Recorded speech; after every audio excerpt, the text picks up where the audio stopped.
bayi ini dapat berbicara dengan bahasa Arab Fusha satu kali sebaik dia baru saja keluar, baru saja lahir, dia berbicara. Habis itu dia normal seperti bayi-bayi pada umumnya.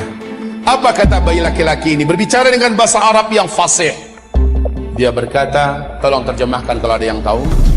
Ana rajulun sayaqtuluni dajjal wala yaqtulu ba'di ahadan abada atau kama qala. Ada yang bisa menerjemahkan? Hah? Bilang saja enggak ya. Oke, sama-sama kita terjemahkan.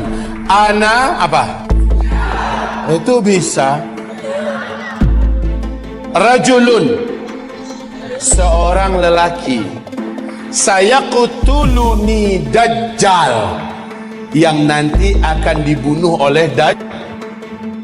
Wala yaqtulu ba'di ahadan abada. Setelah saya, Dajjal tak sanggup membunuh siapapun saja lagi selama-lamanya. Kemudian dia normal menjadi lelaki, bayi pada umumnya. Jika berita ini betul-betul terjadi, kalau beritanya benar, saya sudah menyaksikan sendiri di TV-TV Arab pernah, di YouTube juga masih ada disimpan, filenya masih bisa kita tonton Pak ya. Cuma jika berita ini benar, semakin menguatkan bahwa Dajjal memang sudah saatnya keluar. Yang sangat menakjubkan, Dajjal nanti akan keluar, kata Rasulullah SAW, di tengah-tengah kaum Yahudi Asbahan. Asbahan ini di mana? Iran. Asbahan ini adalah Iran.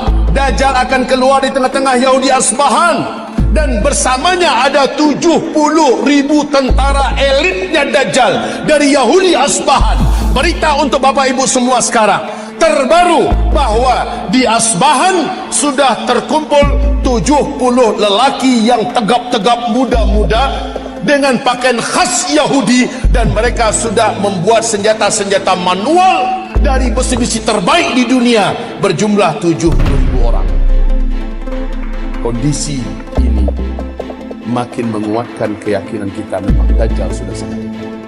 Oke, kalau berita tentang bayi yang di Palestina bisa jadi itu di karang-karang, anggaplah, walaupun ini yang diwawancarai adalah tokoh-tokoh masyarakat Palestina, para masyayikh, syekh-syekh, orang-orang tua di sana, ditanya mereka seluruhnya, mereka membenarkan kejadian itu, dan bayi ini disembunyikan, disimpan, dan sekarang usianya berarti sudah belasan tahun.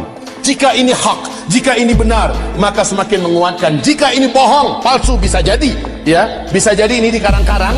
Tapi siapa yang dapat menyembunyikan fakta Danau Tiberias? Apa yang dapat menyembunyikan dan menutup-nutupi fakta mengeringnya Danau Tiberias di Israel hari ini?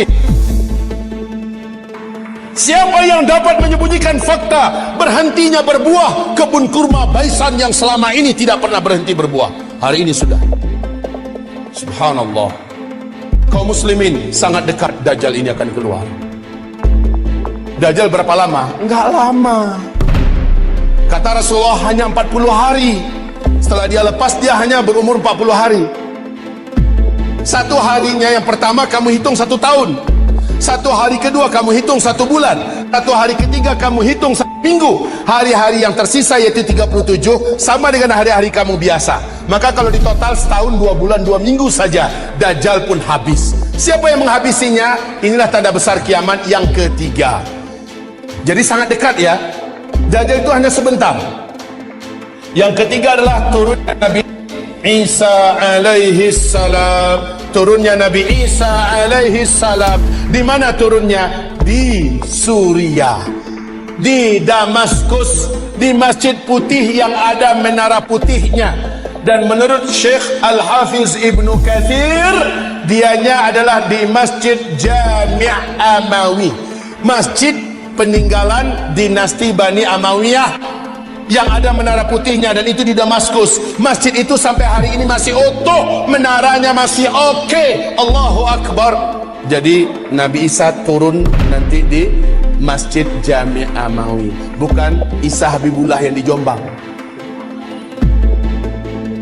Ngaku-ngaku Nabi Isa. Kalau ngaku Nabi Isa, tolong suruh cari Dajjal. Karena kerjaan Isa yang pertama membunuh Dajjal. Nah ini kaum muslimin, ketika Isa turun, khalas. Perlu diingat, Al-Mahdi terkepung. Al-Mahdi itu, ini Al-Mahdi kan menjadi raja, menjadi khalifah di sini. Dia keluar setelah Dukhan. Ini Al-Mahdi. Dari sini Al-Mahdi menyatukan dan memimpin seluruh umat Islam sedunia menghadapi hari-hari berat sampai dia ditolong dan dikuatkan oleh Isa alaihissalam. Lalu setelah melewati fase tanda besar kiamat yang keempat, masuklah masa-masa aman. Al-Mahdi menjadi khalifah di sini. Jadi kaum muslimin yang kami muliakan, Al-Mahdi sedang dikepung oleh Dajjal. Dajjal sudah selesai menaklukkan seluruh dunia. Dajjal sudah selesai memurtadkan banyak manusia. Dajjal ibadallah yang kemudian mengepung Al-Mahdi. Al-Mahdi sudah berhari-hari dengan orang-orang beriman terkepung. Dajjal dengan bala tentaranya di luar dah siap untuk mencincang Al-Mahdi dan orang-orang beriman yang ada bersama Al-Mahdi. Isa turun di waktu subuh. Saat itu kumandang azan dan udah qamat. Al-Mahdi maju ke depan.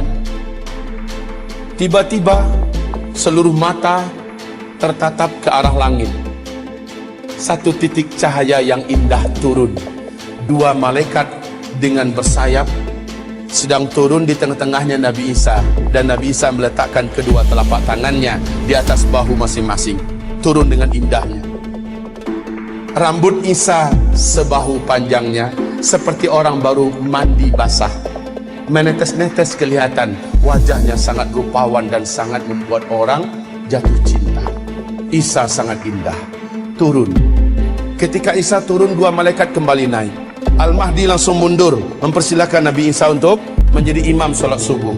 Isa menolak. Tidak, iqamat tadi untuk engkau. Sekarang adalah masanya engkau memimpin. Saya hanya pendamping engkau. Majulah, imamlah. Al-Mahdi pun menjadi imam. Selepas solat subuh, mereka berzikir. Saat matahari terbit, gerbang masjid dihancurkan oleh Dajjal. Dajjal dengan penuh sombong dan angkuh dengan bala tentaranya yang elit sudah siap untuk menghabisi orang iman yang ada di dalam. Tapi sayang, yang paling ditakutkan oleh Dajjal sudah turun.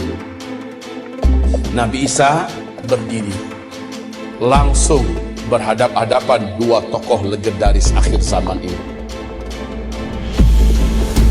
Isa melihat Dajjal, Dajjal melihat kepada Isa, melulung Dajjal di tempat.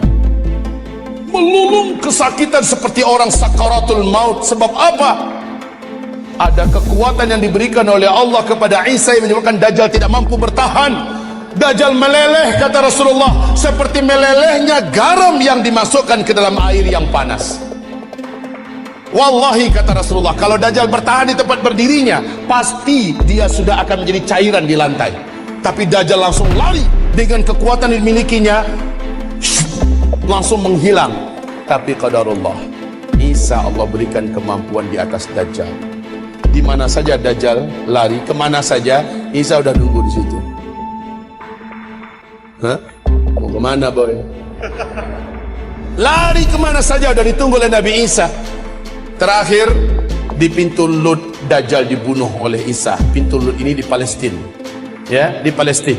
Saat Dajjal muncul di pintu Lut di Palestina, saat itulah Isa menghunjamkan tombak yang ada di tangannya. Jeritan kematian Dajjal terdengar di antero bumi. Setelah itu darah Dajjal dinampakkan kepada Al-Mahdi dan orang beriman serta orang Yahudi melihat Isa mengangkat tombak itu tinggi-tinggi. Dajjal sudah mampus. Orang beriman bertakbir, Allahu Akbar, Allahu Akbar. Orang Yahudi yang ada lepaskan senjata-senjata mereka. Seluruhnya sudah senjata manual, ya. Ingat, saat kejadian Dukhan sampai ke sini sudah manusia udah nggak ada teknologi. Orang udah kembali kepada zaman manual. Baik kaum muslimin yang kami muliakan, akhirnya Yahudi lari kemana-mana, sembunyi menyelamatkan nyawa di mana-mana. Alam ketika itu sudah Allah izinkan berbicara. Lobang tempat Yahudi bersembunyi berbicara, hai muslim, sini ada Yahudi sembunyi di dalam lubang saya nih, sini tangkap dia, uqtulhu, bunuh dia. Kalau kata orang curang,